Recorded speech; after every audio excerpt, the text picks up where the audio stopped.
What's up, guys? It's Nathaniel Harris from Scoop and Score, the channel bringing you videos on the past and the present, sport news, and events.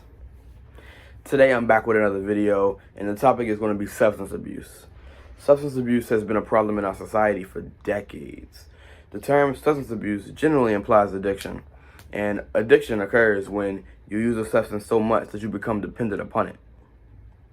If you realize that nothing in the world matters unless you are using this substance or drug, then you should probably try to get help. With a problem as big as substance abuse, there was really no way that the sports world would be unaffected by it.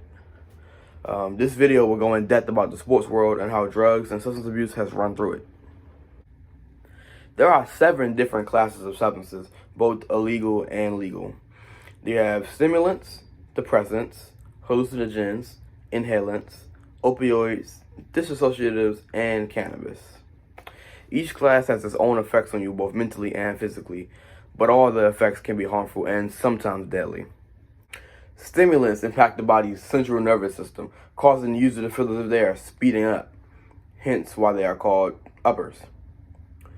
These drugs increase the user's level of alertness, pumping up the heart rate, blood pressure, breathing, and blood glucose levels. Doctors can prescribe stimulants for patients that suffer from ADHD and asthma, but when taken advantage of, the results can lead to enhancing the performance of an athlete.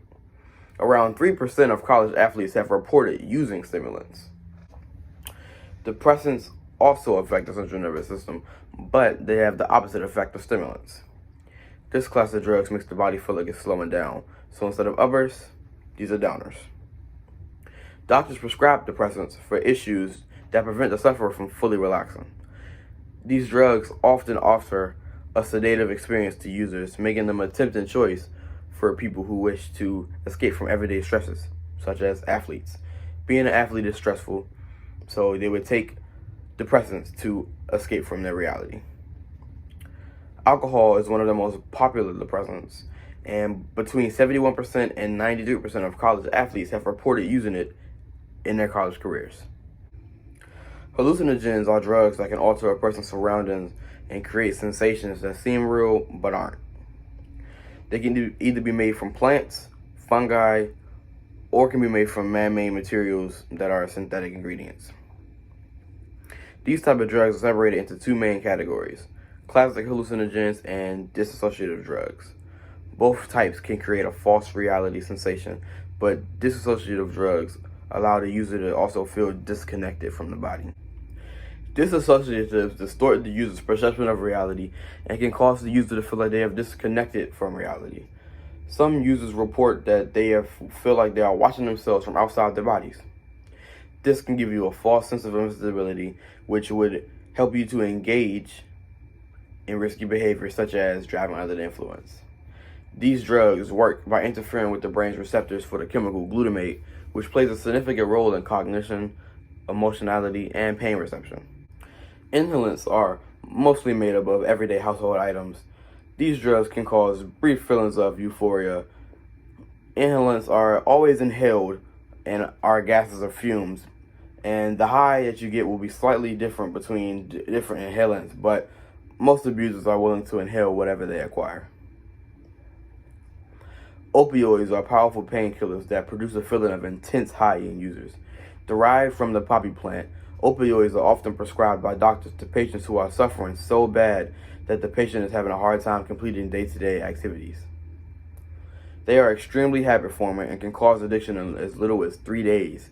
Between 52% and 71% of professional football players have used opioids at some point in their careers. Cannabis, most commonly called marijuana, acts as a hallucinogen, but also produces depressant-like effects. Cannabis can be smoked, vaporized, eaten, and absorbed through the skin. Cannabis products have been becoming more accessible, with states pushing for decriminalization and legalization. The general notion is that cannabis users are less likely to get addicted, but experts warn to still be careful, as it is still a drug and it can be abused. Among college athletes, 28% have reported using cannabis at least once. Using and abusing drugs to improve performance in sports may lead to an athlete being banned. Sporting authorities have banned many drugs and many other substances not just because they might give an athlete an unfair advantage, but also because of the wider health risks. In the sports world, there have been instances where players have violated these rules and actions have been taken against them. The usual action being a fine and a suspension of the player. Increased offenses by the same player can indicate that a player is addicted to the substance, and at that point, the player should try to get help. It would be nice if the leagues would provide help for the players, though. They sometimes tend to suspend them and leave them out to dry, suffering from addiction. The NFL's Players Association has a 41-page document explaining what players can and cannot do when it comes to substances. There is also a 5-page list of banned substances. All players must read and agree to the terms before signing their contracts. This makes the player liable, so if they break the contract, you can miss out on money. An example of a player who has violated this contractual obligation is Josh Gordon. Josh Gordon is a wide receiver who was drafted by the Cleveland Browns in 2012.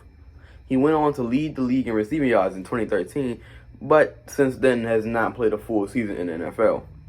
Gordon has been suspended 5 times for violating the NFL's substance abuse policy, causing him to only play 63 of the possible 128 games in his 8-year career. Substance abuse has riddled Gordon's career, and as of February 2021, he is no longer in the NFL. The NBA has also seen their share of players fined and suspended for substance abuse. According to the NBA's guidelines, a player can be suspended from the league for testing positive for a drug, or if he is convicted of / pleads guilty to the use, possession, or distribution of a drug of abuse. One of the notable most recent suspensions was Tyreke Evans.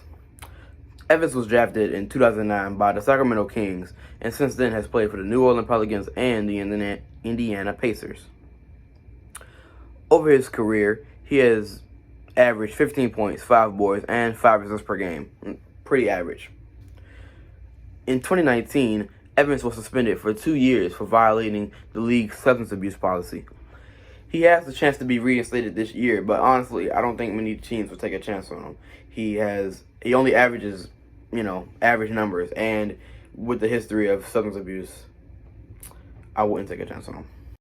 There is a lengthy list of long-term effects for athletes that abuse substances. The main effects are career-related, mostly suspensions, bans, and early retirement due to lack of production. And this is without even mentioning the health effects. But as we know, athletes' actions not only affect themselves, they affect fans and owners as well. Fans get to see an athlete's progression on and off the field from college to the pros. They develop an emotional attachment to the players, especially if they play on one of their favorite teams.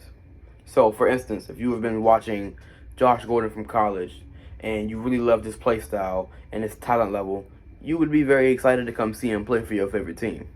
Now, take that excitement and throw it in the garbage because he's now been suspended for the 5th time. The player you once hoped would help your team get to the Super Bowl has not produced anywhere near where he should have been solely because of his substance abuse problems. Owners are affected a little differently, though.